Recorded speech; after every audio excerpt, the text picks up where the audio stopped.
que vamos a hacer es otro ejemplo. Este sería de una matriz de 2 por 2, pero aquí solamente les estoy dando la transformación lineal.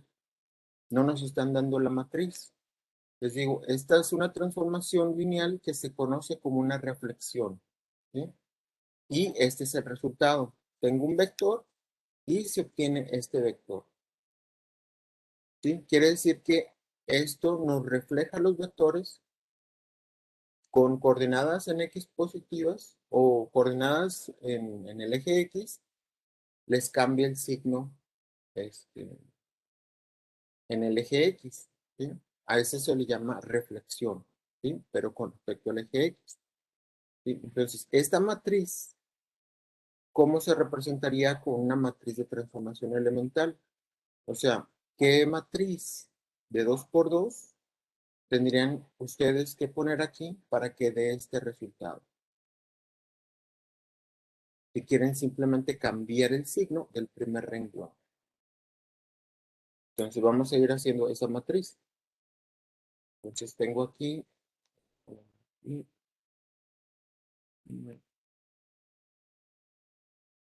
pues esa va a ser la matriz. Aquí todas estas que vamos a ver son matrices de transformación elemental para que entiendan mejor las propiedades de rango, nulidad, kernel y imagen. Entonces, esta es una matriz muy sencilla, pero es tiene muchas aplicaciones en ingeniería, ¿sí? Entonces, esta es la que les digo, se llama reflexión con respecto al eje X. Entonces, ¿cómo haríamos una matriz que cambie de signo el primer renglón? ¿Qué necesitaríamos poner aquí en la matriz? O sea, si es una matriz elemental, bien pasaría así, ¿no? Con una diagonal de unos. Entonces, tomándola como una matriz de transformación elemental, lo que me está diciendo es que el renglón 1, tengo que cambiar el signo. R1 es igual a menos R1. Y aquí me dice que el renglón 2 no le debo de hacer ninguna operación, ¿sí? Entonces, aquí el renglón 2 sería igual a renglón 2. ¿Sí? Entonces, ¿cuál es la matriz que nos está representando esa transformación lineal? Esta transformación elemental es una transformación lineal. Entonces, aquí realmente diría un menos 1. ¿Sí? Entonces, esta es la transformación reflexión. Este es el ejemplo 19.5. ¿Sí? Ok, entonces ese es este ejemplo y aquí está la matriz. Entonces, esta matriz es una transformación lineal, se llama reflexión, ¿sí? Y lo único que hace es cambiar el signo del eje X, ¿sí?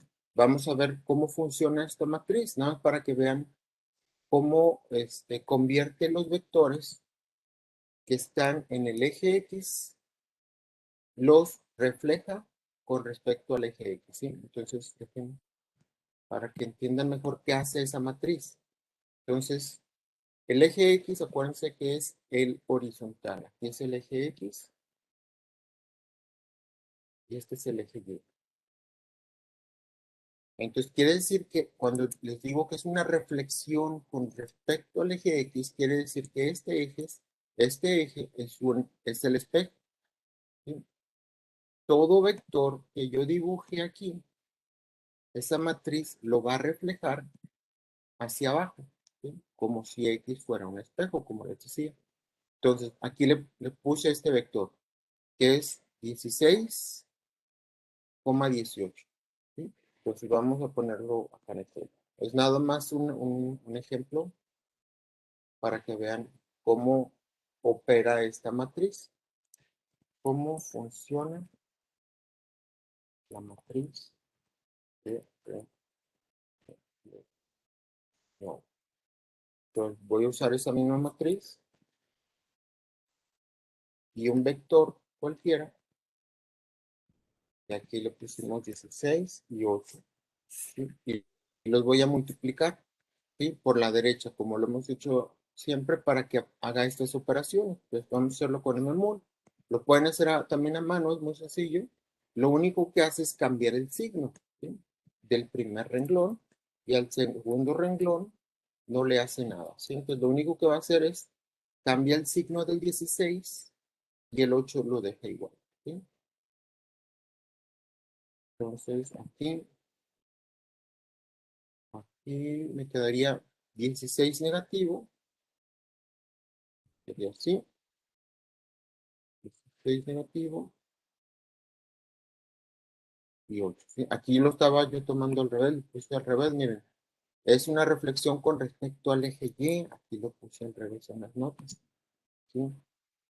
Reflexión con respecto al eje Y, el eje Y, ¿sí? Porque cambia el signo de la X, entonces se refleja en el eje Y. Este es el espejo. A ver si no lo puse al revés en todas las notas. Ahorita los estaba cambiando y creo que lo puse todo al revés. Entonces vamos a revisar eso, ¿sí? Entonces aquí pueden ver que se refleja el vector con respecto al eje Y, ¿sí? Entonces ahí por eso es una matriz de reflexión, pero en este caso es la reflexión con respecto al eje Y, ¿sí? Y es esta matriz. Todo lo demás está correcto, ¿sí? Pero aquí lo que quería que entendieran es qué le hace a un vector. Le cambia el signo a la X y físicamente lo que hace es refleja el vector con respecto a un eje. En este caso es con respecto al eje Y. El eje Y funciona es como un espejo que les decía. Aquí voy a poner, este es nuestro espejo. Y este sería, como quien dice, el reflejo, el vector reflejo del original, ¿sí? Entonces, ahora vamos a analizar la matriz, las propiedades de la matriz. Primero vamos a calcular el determinante, porque el determinante nos ayuda a saber el rango y todas las demás propiedades. Entonces, vemos que es una matriz diagonal. El determinante es simplemente el producto de los elementos de la diagonal. Acuérdense, diagonal es que solamente hay números diferentes de cero o en la diagonal y que hay ceros fuera de la diagonal, ¿sí? Entonces, aquí el determinante es menos uno, ¿sí? Y lo verificamos con mDeterm. Traten de siempre hacer la de verificación, aunque estén seguros, para que no cometan ningún error, ¿sí? Entonces, ahí ya está verificado. Está la verificación del determinante, está hecho paso a paso.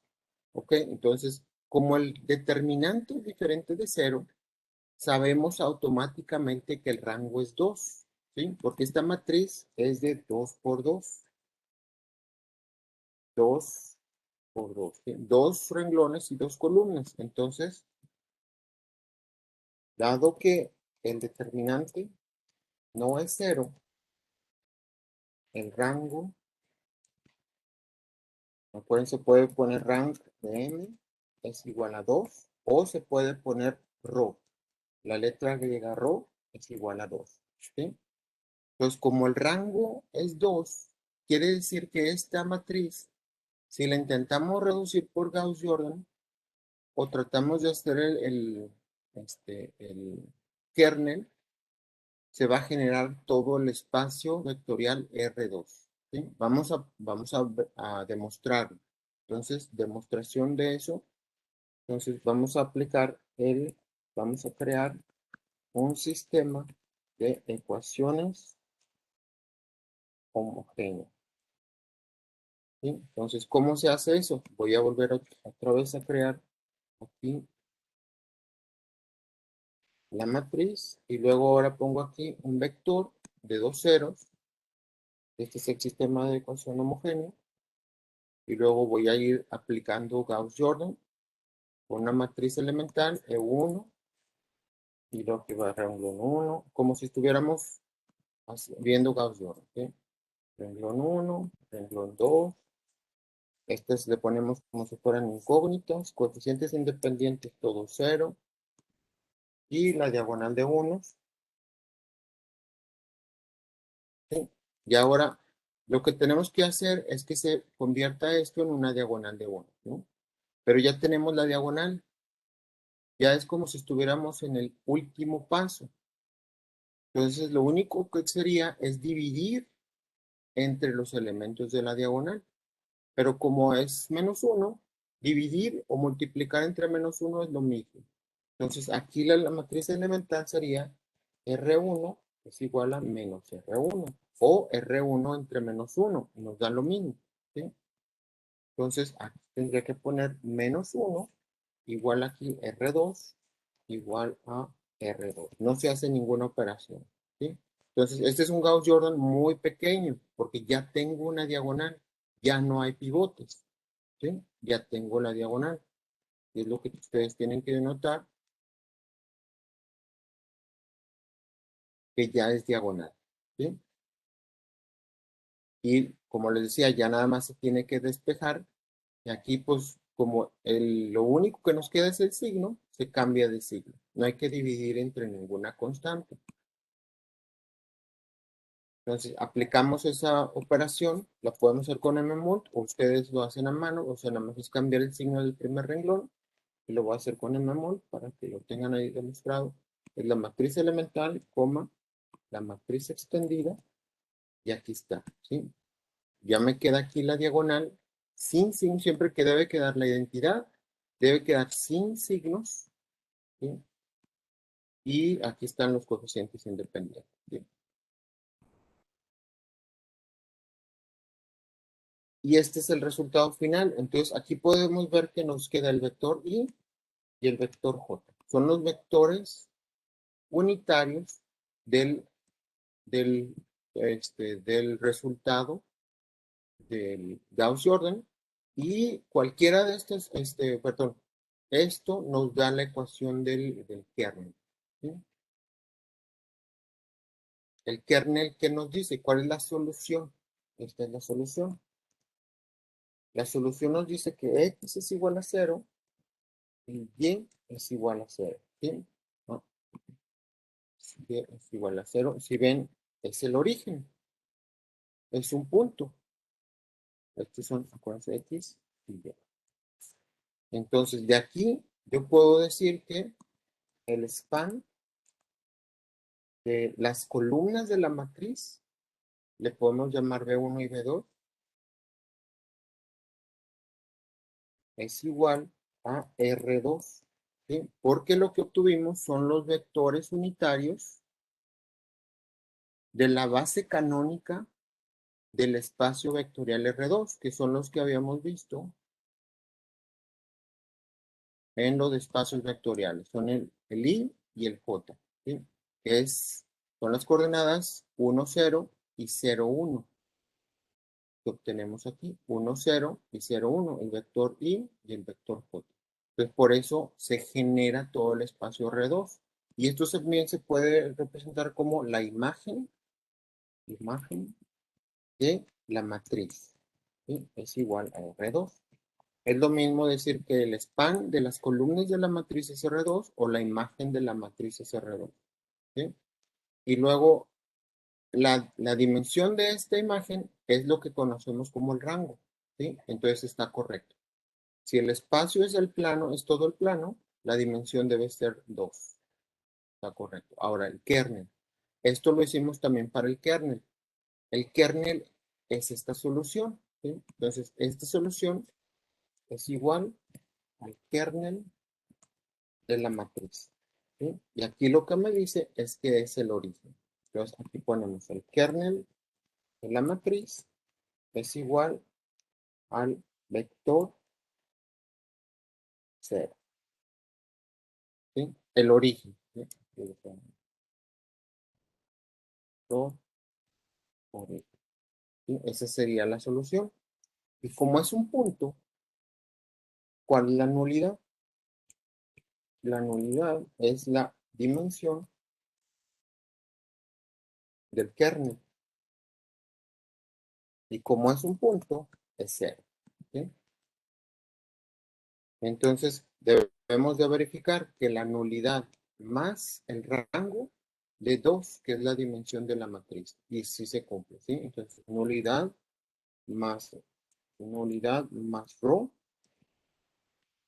debe de dar 2, ¿sí? Y todo se cumple. Entonces está correcto y ahí está terminado el problema.